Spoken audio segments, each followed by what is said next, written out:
તો નમસ્કાર ગુજરાત, સ્વાગત છે ફરી એકવાર આપણો આજના તાજા નવા હવામાન સમાચારની અંદર. આજે સમજીશું તો ગુજરાત રાજ્યના હવામાનમાં ફરીથી આવવા જઈ રહ્યો છે એક મોટો પલટો. ગુજરાતમાં ભારે વરસાદ પડવાને લઈને જે સિસ્ટમ આગળ વધી રહી છે તેને લઈને આજે હવામાન વિભાગ તરફથી નકશાઓ જાહેર કરી દેવામાં આવ્યા છે અને હવે આવનારી ગણતરીની કલાકોમાં ગુજરાતમાં જે વરસાદી સિસ્ટમ તોફાન મચાવવાની છે, પવન સાથેના જે વરસાદો જોવા મળવાના છે, એના માટે હવામાન વિભાગે હાઈ એલર્ટ જાહેર કરી દીધું છે તારીખ સાથે. જ્યાં દર્શક મિત્રો અત્યાર સુધીની જે આગાહી હતી એ નિષ્ણાંતોએ આપેલી હતી, પરંતુ હવે પાકા પાયે હવામાન વિભાગે એલર્ટ જાહેર કરીને નકશો જાહેર કરી દીધો છે કે આટલા વિસ્તારોમાં આ તારીખ દરમિયાન પડશે ભારે વરસાદ. તો એ બધી માહિતી હું તમને જણાવવાનો છું આજના વિડીયોની અંદર. અને સાથે માત્ર વરસાદની વાત આપણે નથી કરવાની, બીજા પણ ઘણા બધા પોઈન્ટ્સ આપણે સમજવાના છે. જેમ કે સૌથી પહેલા તો આપણે આખી સિસ્ટમ સમજીને તમને દેખાડી દઈશું. 20 થી 25 તારીખ વચ્ચે જે સિસ્ટમ આવવાની હતી ગુજરાતમાં એ ન આવી, પરંતુ હવે 30 તારીખની પહેલાની જે સિસ્ટમ અત્યારે બની રહી છે, જે 28 તારીખથી લઈને 30 તારીખ વચ્ચે ગુજરાતમાં ભૂક્કા બોલાવવાની છે, એના માટે હવામાન વિભાગે અત્યારથી એલર્ટ જાહેર કરી દીધું છે, એ સમજીશું. સાથે ગુજરાતમાં ગરમીમાંથી રાહત મળવાને લઈને પણ એક સૌથી મોટા સમાચાર આવી રહ્યા છે, કારણ કે ગરમીથી લોકો હવે કંટાળી ચૂક્યા છે અને આવનારા દિવસોની અંદર પવનોની એક મોટી લહેર જે છે તે ગુજરાત રાજ્ય તરફ આગળ વધી રહી છે, એના વિશે સમજાવીશું. સાથે ચોમાસું આજે વધારે આગળ વધ્યું છે અને હવે ચોમાસું કેટલા દિવસ ગુજરાતમાં દૂર છે એ, અને સાથે 3 તબક્કામાં આ વર્ષે વાવણી થવાની છે, તો વાવણીની પણ એક જે નવી તારીખ સામે આવી ગઈ છે એ પણ સમજીશું આજના આ વિડીયોની અંદર. મિત્રો, વિડીયો તમારા માટે ખૂબ જ જરૂરી અને મહત્વનો રહેવાનો છે, કારણ કે આ વિડીયો જો તમે છેલ્લે સુધી જોઈ લેશો તો તમને બધી જ માહિતી મળી જશે, જેમાં મેં તમને જણાવ્યું એ રીતના ચોમાસાને લઈને, વરસાદને લઈને અને સાથે ગરમીને લઈને બધી માહિતી જે છે તે એક પછી એક તમને સમજવા મળી જશે. તો વિડીયોમાં છેલ્લે સુધી જોતા રહેજો. અને આ ચેનલ શું માહિતી ગુજરાતની આ ચેનલ જો તમે સબસ્ક્રાઇબ ના કરી હોય તો ચેનલને અત્યારે સબસ્ક્રાઇબ પણ કરી લેજો, કારણ કે આ ચેનલ ઉપર તમને ફ્રીમાં દરરોજના તાજા હવામાન સમાચાર સૌથી પહેલા જાણવા મળી જશે.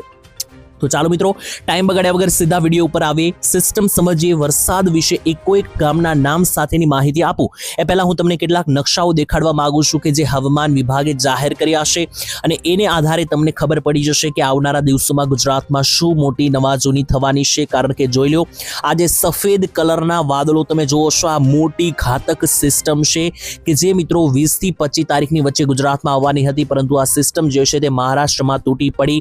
મહારાષ્ટ્રની અંદર મિત્રો વરસાદ સારો રહ્યો ગઈકાલે, અને એના આગલા દિવસથી મિત્રો લઈએ તો 20 થી 25 તારીખની આસપાસ મહારાષ્ટ્રમાં અતિ ભારે વરસાદ પડ્યો. મહારાષ્ટ્રની માહિતી હું તમને એટલા માટે આપી રહ્યો છું કારણ કે આપણે આગાહી કરી હતી કે ગુજરાતના કેટલાક વિસ્તારોમાં 2 ઇંચ સુધીના વરસાદ પડશે 20 થી 25 તારીખની વચ્ચે, અને એ વરસાદ ગુજરાતમાં ના પડીને સીધી સિસ્ટમ મહારાષ્ટ્રમાં પડી. અને ગઈકાલે મહારાષ્ટ્રના ખૂણે ખૂણે ઘણા બધા વિસ્તારોમાં મિત્રો, ઘણા બધા જિલ્લાઓની અંદર જે છે તે 4 ઇંચના વરસાદો પણ પડ્યા, અમુક ભાગોમાં 3 ઇંચના વરસાદો પણ પડ્યા. પરંતુ એ સિસ્ટમ તો હવે જતી રહેશે, પરંતુ ફરીથી તમે જોશો તો અરબી સમુદ્રમાં મોટું અતિ ભયંકર એર સર્ક્યુલેશન બની ગયું છે, અને હવે આજે મિત્રો સાયક્લોનિક સર્ક્યુલેશન છે, એને કારણે ગુજરાત રાજ્ય ઉપર આગામી કલાકો માટે ભારે વરસાદની સંભાવના છે. જોઈ લો, આગામી 15 દિવસ માટે ક્યાં કેટલો વરસાદ પડશે તેનો આજે નકશો જાહેર કરવામાં આવ્યો. એમાં પણ તમે જોશો તો ગુજરાત રાજ્યની અંદર સારા એવા રેન્જમાં વરસાદો પણ આગળ વધતા અહીંયા ખૂણામાં જોવા મળી રહ્યા છે. અને એટલું જ નહીં, હવામાન વિભાગે જોઈ લો એલર્ટ જાહેર કરી દીધું છે 30 તારીખથી લઈને 31, 1 અને 2 તારીખ સુધી ગુજરાતમાં વરસાદ તોફાન સાથે ભૂક્કા બોલાવવાના છે, અને ગરમીમાંથી પણ તમને એક મોટી રાહત મળવાની છે. જી હા મિત્રો, ગરમી કયા જિલ્લાઓમાં કેટલા દિવસ સુધી રહેવાની છે એના માટે હવામાન ખાતા એક નકશો જાહેર કર્યો છે, જેમાં દેખાડી દઉં તો જોઈ લો, આ 26 તારીખનો નકશો છે, ત્યાર પછી આ 27, આ 28 તારીખ, આ 29, 30, 31 અને 1 તારીખ સુધીનો આ નકશો જે છે તે હવામાન વિભાગ તરફથી જાહેર કરવામાં આવ્યો છે. ત્યારે આ જે નકશો જાહેર કર્યો છે મિત્રો, અહીંયા તમે રૂબરૂ લાઈવ જોઈ શકો. ત્યારે આ નકશાને આધારે તમને સમજાવીને માહિતી આપું તો ગરમી જે છે તે માત્ર સૌરાષ્ટ્રના દરિયાકાંઠાના વિસ્તારમાં જ રહેવાની છે. તો અહીંયા મિત્રો જણાવી દઉં, તારીખ 28 સુધી ગુજરાતમાં સૌરાષ્ટ્ર અને કચ્છમાં ગરમી જોવા તમને મળવાની છે, એટલે કે 27 અને 28 તારીખના રોજ સૌરાષ્ટ્ર અને કચ્છમાં ગરમી જોવા મળશે. આની સિવાયના કોઈ પણ ભાગમાં હવે ગરમીની કોઈ મોટી આગાહી નથી, અને 29 તારીખથી તો આખા ગુજરાતમાં જોઈ લો કોઈ ગરમીનું એલર્ટ જે છે તે હવામાન વિભાગે અહીંયા આપેલું નથી. તો હવે મિત્રો ટૂંકમાં તમને ગુજરાતીમાં સમજાવું તો ગુજરાત રાજ્યમાં હવે ગરમીમાંથી તમને એક મોટી રાહત મળવાની છે, કારણ કે હવામાન વિભાગે અહીંયા નકશા જાહેર કરીને પણ માહિતી આપી દીધી છે કે ગુજરાતમાં હવે જે છે તે કોઈ પણ ગરમી પડવાની નથી. તો એટલા માટે તૈયાર થઈ જજો. પવનો જે છે તે ખૂંખાર રહેવાના છે, અને આ પવનોને કારણે જ ગુજરાતમાં જોઈ લો ગરમીથી રાહત આવવાના સમાચાર આવ્યા છે. બીજા નંબરે હવામાન વિભાગે કેટલા કેટલાક એલર્ટ એટલે કે વરસાદના એલર્ટો જાહેર કર્યા છે 29, 30, 31 અને 1 તારીખ માટે. તેના વિશે સમજીએ. સૌથી પહેલા 29, 30 તારીખે ક્યાં કેટલો વરસાદ પડશે એના માટે જોઈ લઈએ. તો હવામાન વિભાગે 3 જિલ્લામાં વરસાદનું એલર્ટ જાહેર કર્યું છે. તારીખ વિશે મિત્રો અહીંયા પણ તમને માહિતી આપી દઈએ તો 29, 30 તારીખ દરમિયાન ભારે વરસાદ પડવાની સંભાવના છે. જો તમને આ સિસ્ટમ વિશે ના ખબર હોય તો મિત્રો ટેન્શન ના લેતા અત્યારે ખાલી આ હવામાન વિભાગને એલર્ટ જોઈ લો. આ વિડીયોમાં આગળ હું તમને આખી સિસ્ટમ સમજાવવાનો છું. આ સિસ્ટમના વરસાદો 27 તારીખથી પણ અમુક ભાગમાં શરૂ થવાના છે.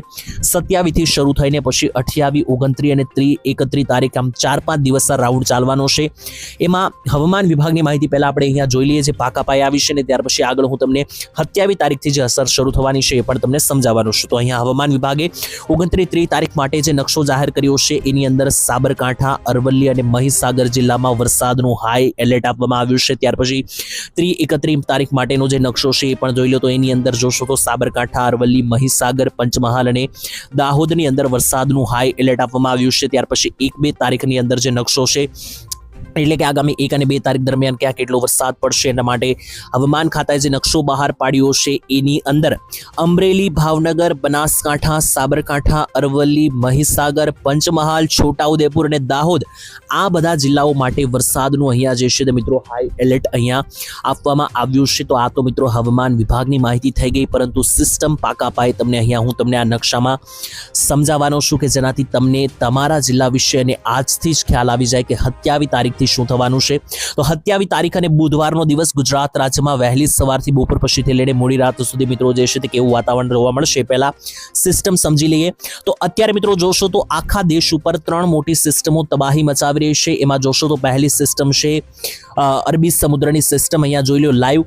બીજી બાજુ છે આ બંગાળની ખાડીની સિસ્ટમ અને ત્રીજી બાજુ છે નાના નાના સિસ્ટમના ટુકડા કે જે મધ્ય ભારત ઉપર અત્યારે રહેલા છે અને ઓલમોસ્ટ જોઈએ તો મહારાષ્ટ્રથી લઈને છેક તમિલનાડુ સુધી રહેલા છે. હવે આની અંદર આપણું ગુજરાત ક્યાં રહેલું છે? તો ગુજરાત મિત્રો આ ગુલાબી સર્કલમાં રહેલું છે. તો હવે અહીંયા જોશો તો મિત્રો 3 સિસ્ટમ તમને સમજાવું. તો પહેલા અરબ સાગરની સિસ્ટમ સમજાવી દઉં. તો આ મિત્રો જોઈ લો આ અરબ સાગરની સિસ્ટમ છે, પરંતુ અરબ સાગરની સિસ્ટમ સમય જતા આ બાજુ ગુજરાત તરફ ના જવાને બદલે આ રીતની ઓમાન તરફ જઈ રહી છે, જેથી અરબ સાગરની સિસ્ટમને કારણે ગુજરાતમાં કોઈ મોટા વરસાદની સંભાવના નથી.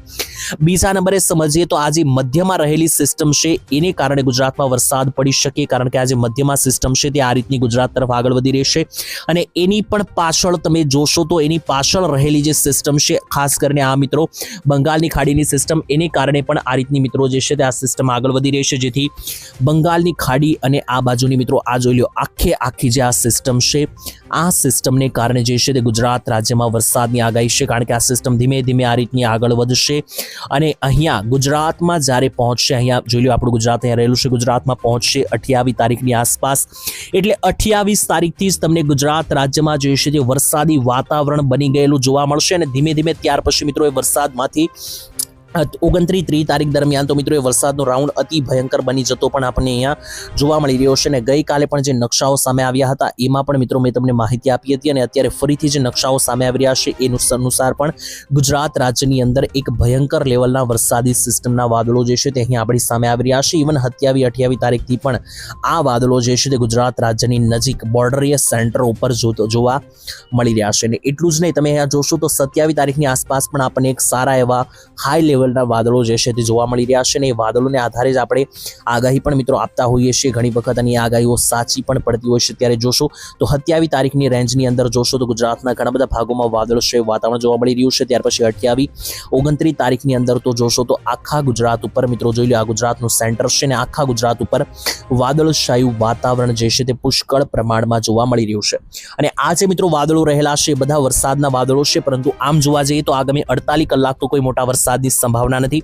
અહીંયા મિત્રો હવે આખા વિડીયોનું માહિતી તમને 1 મિનિટમાં સમજાવું તો જોઈ લો 2 ભાગની અંદર માહિતી બની રહી છે. પહેલા તો 27 અને 28 તારીખની અંદર ગુજરાતમાં કોઈ વરસાદ નહીં પડે, પરંતુ જે 29 તારીખ પછીની જે તારીખમાં જે વરસાદ પડવાનો છે સિસ્ટમ બનવાની શરૂઆત થશે. એટલે 27-28માં ભલે વરસાદ ના પડે, પરંતુ પવન નીકળશે, વાદળો જોવા મળશે, ઓલરેડી વરસાદ પડવા જેવું વાતાવરણ બનવાની શરૂઆત થઈ જશે. પછી 29 તારીખથી લઈને 30, 31 અને 1 તો આ 4 દિવસ જે રહેશે 29 તારીખ, 30 તારીખ, 31 તારીખ અને 1 તારીખ, તો આ 4 દિવસ દરમિયાન ગુજરાતમાં ભારેથી અતિ ભારે તોફાની ગાજવીજ પવન સાથેના વરસાદો તમને આ 4 દિવસો દરમિયાન જોવા મળવાના છે. 29, 30, 31 અને 1 તારીખની અંદર, તો એના માટે તૈયાર થઈ જજો. અને આની સાથે ગુજરાતમાં પવન પણ સારો એવો નીકળતા જોવા મળી રહ્યો છે અને વાવાઝોડાની અસરો જોવા સુધીની માહિતી પણ મળી રહી છે. જોઈ લો 27 તારીખની અંદર ગુજરાતમાં એકદમ ઓછો પવન છે. પછી 28 તારીખની અંદર જોશો તો દરિયાકાંઠેથી સારો એવો પવન મિત્રો આવતો જોવા મળી રહ્યો છે 50-60 કિલોમીટરનો. 29 તારીખે આખા ગુજરાત ઉપર ભયંકર પવનો નીકળવાના છે. જોઈ લો 60 કિલોમીટર પ્રતિ કલાક સુધીના પવનો જે છે તે મિત્રો આપણને અહીંયા દેખાઈ રહ્યા છે 29 તારીખ સુધીમાં. અને ધીમે ધીમે જેમ જેમ સમય આગળ વધશે જોઈ લો 30 તારીખ સુધીમાં તો અતિ ભારે પવનો દરિયાકાંઠેથી ગુજરાત રાજ્યમાં ફૂંકાવાના છે. તો માત્ર મિત્રો તમને જણાવી દઈએ તો હવે 2 દિવસ ગરમી પડતી તમને જોવા મળશે 27 અને 28. ત્યાર પછી જેવી 29 તારીખથી આ સિસ્ટમ સક્રિય બની જશે તો ગુજરાત રાજ્યમાંથી ગરમીમાંથી પણ એક મોટા પાયે તમને રાહત જોવા મળવાની છે. માહિતી અહીંયા પૂર્ણ થાય છે. હવે ચોમાસા વિશે થોડી ઘણી અપડેટ તમને આપીએ કે જેનાથી તમને ખ્યાલ આવે કે કઈ રીતનું ચોમાસું જામવાનું છે અને અત્યારે હાલ ક્યાં પહોંચી રહ્યું છે. તો મિત્રો ચોમાસા વિશે વાત કરીએ એની પહેલા એક ભયંકર વાવાઝોડું બની ગયું છે, પણ તમને દેખાડી દઉં તો જોઈ લો. હાલ મિત્રો અત્યારે જે છે તે ચાઇના બોર્ડર પાસે તાઇવાન પાસે એક ભયંકર હચમચાવી દેનારું આ સાયક્લોન, આ વાવાઝોડું અહીંયા બનતું જોવા મળી રહ્યું છે. પરંતુ આ વાવાઝોડાને કારણે અત્યારે ઓનલાઈન સોશિયલ મીડિયા પર ઘણી બધી માહિતી આવી રહી છે, પરંતુ વાવાઝોડાથી ડરવાની જરૂર નથી.